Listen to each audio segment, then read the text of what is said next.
am Jyoti Prasad Tao. Dear YouTube viewers, welcome to my YouTube channel Assam Boys JT. Today I am going to draw a picture of Narendra Modi on account of his birthday. If there is any mistake, let me know in the comment section. And please do like, comment, share and subscribe my YouTube channel. And also do not forget to press the bell icon. Show some love and encourage me to do more. Thank you. Let's start. बचपन के दिनों में जब बच्चे खेलने कूदने में अपना समय व्यतीत करते हैं, तब उन्होंने अपने घर की आर्थिक सहायता के लिए अपने पिता की दुकान में हाथ बटाई और ट्रेन के डिब्बों में जा जाकर चाय बेची। लेकिन दोस्तों, अगर आपके अंदर अपने देश के लिए कुछ कर जाने की इच्छा हो ना, तो कोई भी लक्ष्य कठिन नहीं रह जाता। कौन कहता है कि आसमां में सुराख नहीं हो सकता? एक पत्थर तो तबीयत से उछालो यारो। आइए दोस्तों, हम शुरू से मोदी जी के चाय बेचने से लेकर प्रधानमंत्री बनने तक के अद्भुत सफर को डिटेल में जानते हैं।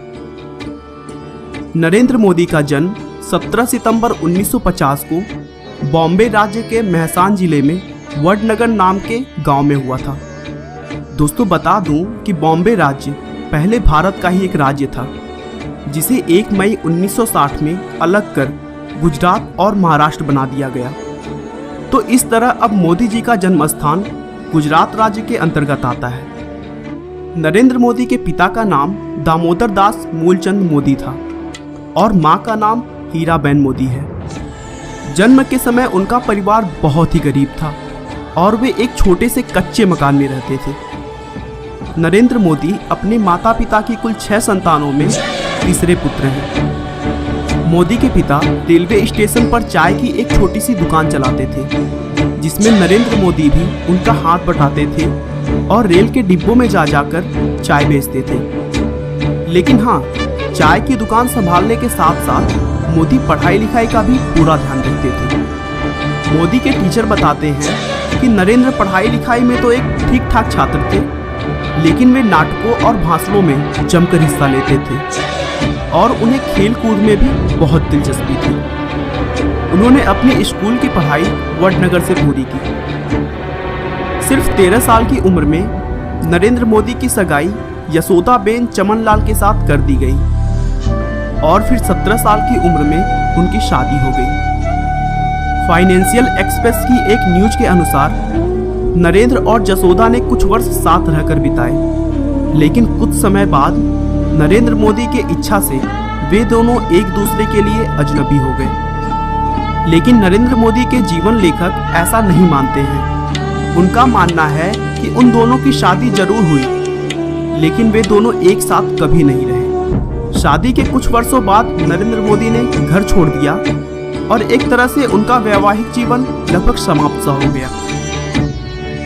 नरेंद्र मोदी का मानना है कि एक शादीशुदा के मुकाबले अविवाहित व्यक्ति भ्रष्टाचार के खिलाफ ज्यादा जोरदार तरीके से लड़ सकता है, क्योंकि उसे अपनी पत्नी, परिवार और बाल बच्चों की कोई चिंता नहीं रहती। बचपन से ही मोदी में देशभक्ति कूट कूट कर भरी थी। 1962 में जब भारत चीन युद्ध हुआ था, उस समय मोदी रेलवे स्टेशन पर जवानों से भरी ट्रेनों में उनके लिए खाना और चाय लेकर जाते थे। 1965 में भारत पाकिस्तान युद्ध के समय भी मोदी ने जवानों की खूब सेवा की थी। 1971 में वे आरएसएस के प्रचारक बन गए और अपना पूरा समय आरएसएस को देने लगे। वे वहां सुबह 5 बजे उठ जाते और देर रात तक काम करते। प्रचारक होने की वजह से मोदी जी ने गुजरात की अलग अलग जगहों पर जाकर लोगों की समस्याओं को बहुत करीब से समझा और फिर भारतीय जनता पार्टी का आधार मजबूत करने में इम्पोर्टेंट रोल निभाया। 1975 के आसपास में राजनीति क्षेत्रों में विवाद की वजह से उस समय की प्रधानमंत्री इंदिरा गांधी ने कई राज्यों में आपातकालीन घोषित कर दिया था और तब आरएसएस जैसी संस्थाओं पर भी प्रतिबंध लगा दिया गया था। फिर भी मोदी चोरी छिपे देश की सेवा करते रहे और सरकार की गलत नीतियों का जमकर विरोध किया। उसी समय मोदी जी ने एक किताब भी लिखी थी जिसका नाम संघर्ष माँ गुजरात था। इस किताब में उन्होंने गुजरात के राजनीति के बारे में चर्चा किया था। उन्होंने आरएसएस के प्रचारक रहते हुए 1980 में गुजरात विश्वविद्यालय से राजनीति विज्ञान में पीजी की डिग्री प्राप्त की। आरएसएस में बेहतरीन काम को देखते हुए उन्हें भाजपा में नियुक्त किया गया, जहां उन्होंने 1990 में आडवाणी की अयोध्या रथ यात्रा का भव्य आयोजन किया, जिससे भाजपा के सीनियर लीडर्स काफी प्रभावित हुए। आगे भी उनके अद्भुत कार्य की बदौलत भाजपा में उनका महत्व बढ़ता रहा। आखिरकार मोदी की मेहनत रंग लाई और उनकी पार्टी ने गुजरात में 1995 के विधानसभा चुनाव में बहुमत में अपनी सरकार बना ली। लेकिन मोदी से कहा सुनी होने के बाद शंकर सिंह बघेला ने पार्टी से रिजाइन दे दिया। उसके बाद केशुभाई पटेल को गुजरात का मुख्यमंत्री बना दिया गया और नरेंद्र मोदी को दिल्ली बुलाकर भाजपा में संगठन के लिए केंद्रीय मंत्री का रिस्पॉन्सिबिलिटी दिया गया। मोदी जी ने इस रिस्पॉन्सिबिलिटी को भी बखूबी निभाया।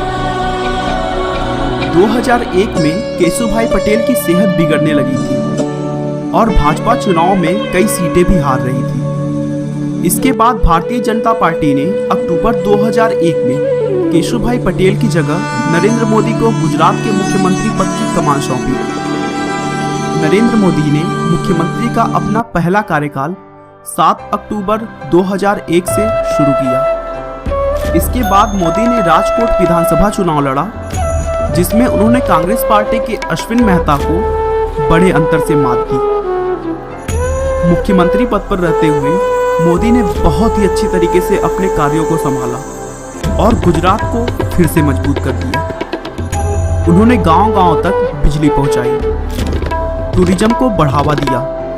देश में पहली बार किसी राज्य की सभी नदियों को एक साथ जोड़ा गया, जिससे पूरे राज्य में पानी की प्रॉब्लम सॉल्व हो गई। एशिया के सबसे बड़े सोलर पार्क का निर्माण भी गुजरात में ही हुआ।